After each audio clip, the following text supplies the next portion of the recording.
Assalamualaikum warahmatullahi wabarakatuh. Istana Kepresidenan kembali menjadi pusat perhatian publik pada Senin 8 September 2025 setelah Presiden Prabowo Subianto secara mengejutkan mengumumkan perombakan kabinet kedua sejak menjabat pada Oktober 2024. Perombakan ini yang dilakukan secara senyap melibatkan pencopotan 5 menteri dan pembentukan suatu badan kementerian baru. Hal ini memicu berbagai spekulasi di tengah gejolak sosial dan isu hukum yang melanda pemerintah. Menteri Sekretaris Negara Prasetyo Hadi menyatakan bahwa langkah ini diambil setelah Presiden melakukan evaluasi berkala dan berbagai pertimbangan. Namun, analisis dari para pakar dan pengamat politik menunjukkan bahwa keputusan ini didorong oleh faktor-faktor yang lebih dalam. Perombakan ini dianggap sebagai respon langsung terhadap gelombang demonstrasi besar yang terjadi pada Agustus, yang mencatat 10 korban jiwa menurut Komnas HAM, serta kasus korupsi yang menimpa seorang wakil menteri dari Kabinet Merah Putih. Berikut adalah rincian pergantian menteri dan analisis di balik setiap keputusan. Pergeseran di sektor ekonomi, Sri Mulyani diganti Purbaya Yudi Sadewa. Pergantian paling signifikan adalah di Kementerian Keuangan. Sosok Sri Mulyani Indrawati yang dihormati dan legendaris secara global sebagai simbol kehati-hatian fiskal digantikan oleh Purbaya Yudi Sadewa, mantan Kepala Dewan Komisioner Lembaga Penjaminan Simpanan atau LPS. Meskipun dikenal sebagai sosok yang berkredibilitas tinggi, Sri Mulyani juga sempat menjadi sasaran kritik publik setelah sebuah video viral di media sosial yang menuduhnya menyebut guru sebagai beban negara. Meskipun Kementerian Keuangan membantah tuduhan tersebut sebagai hoax. Penunjukan Purbaya ini memicu reaksi negatif di pasar. Hanya dalam waktu singkat setelah pengumuman, nilai tukar rupiah melemah dan indeks harga saham gabungan atau IHSG anjlok 1,28%. Kepergian Sri Mulyani memicu kekhawatiran di kalangan analis bahwa arah kebijakan fiskal pemerintah akan bergeser dari konservatif menjadi lebih agresif dan populis, yang tentu berpotensi meningkatkan defisit anggaran.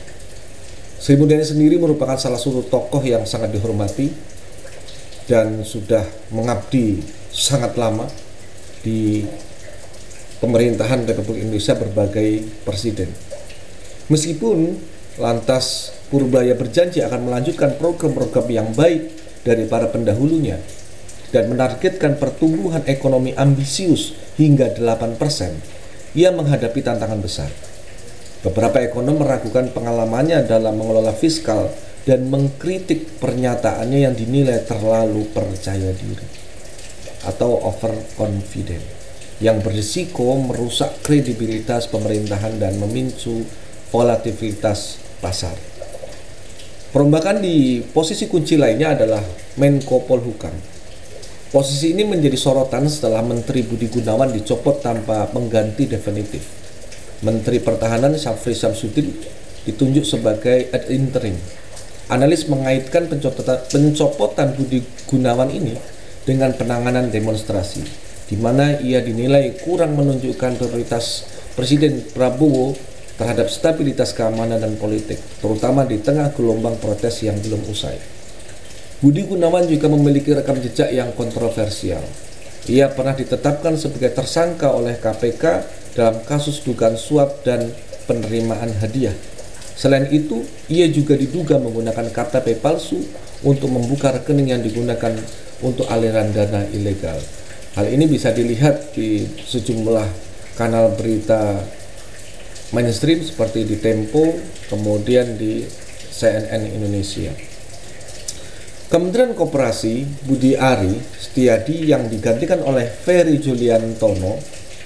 Ferry ini sendiri adalah merupakan salah satu politikus senior Partai Gerindra yang juga dikenal sebagai seorang aktivis dan teknokrat di bidang ekonomi kerakyatan.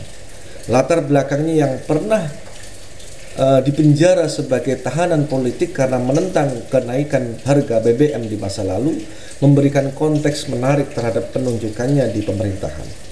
Budi Ari sendiri bukannya tanpa kontroversi. Ketika menjabat sebagai Menteri Komunikasi dan Informasi, namanya sempat terseret dalam kasus korupsi proyek Base Transceiver Station atau BTS 4G. Dan ia juga diduga terlibat dalam isu perlindungan situs judi online. Ia juga pernah menjadi sorotan publik setelah mengusulkan agar selebriti yang mempromosikan judi online justru dijadikan duta anti judi online. Kementerian Perlindungan Pekerja Migran Indonesia atau P2MI, Abdul Qadir Karding, juga dicopot dan diganti oleh Mukhtaruddin, seorang politikus senior Partai Golkar yang juga menjabat sebagai sekretaris fraksi partai. Pergantian ini terjadi tak lama setelah seorang wakil menteri di kementerian tersebut terjerat kasus korupsi yang menyoroti isu integritas dan akuntabilitas. Di samping itu, Karding juga sempat menjadi sorotan publik karena kontroversi yang melibatkannya, seperti ketika ia terlihat bermain domino dengan pejabat lainnya, yang hal ini dianggap kurang pantas oleh sejumlah pihak. Laporan media bahkan menyebutkan ia bermain domino dengan salah seorang tersangka pembalakan liar. Kementerian Pemuda dan Olahraga, Menpora, pencopotan Dito Aryo Tejo juga menyertai kontroversi selama masa jabatannya. Namanya sempat terseret dalam pusaran kasus korupsi proyek BTS 4G yang menjerat mantan Menkominfo. Selain itu, ia juga pernah menuai kritik dari publik karena dianggap mencuri panggung saat sesi foto bersama para atlet peraih medali, di mana ia berdiri gagah menggeser posisi atlet. Kementerian baru dan konsolidasi. Bersama dengan perombakan ini, Presiden Prabowo meresmikan Kementerian Haji dan Umroh yang kini berstatus setingkat kementerian. Ia melantik Muhammad Irfan Yusuf sebagai menteri dan Dhanil Anzar Simanjuntak sebagai sebagai wakil menteri. Pembentukan kementerian baru ini mengindikasikan upaya pemerintah untuk meningkatkan fokus dan efektivitas dalam pengelolaan urusan haji dan umroh. Langkah perombakan ini secara keseluruhan dianggap oleh para pengamat sebagai suatu manuver politik untuk mengkonsolidasikan kekuatan dan memulihkan kepercayaan publik setelah serangkaian peristiwa yang mengancam stabilitas pemerintahan.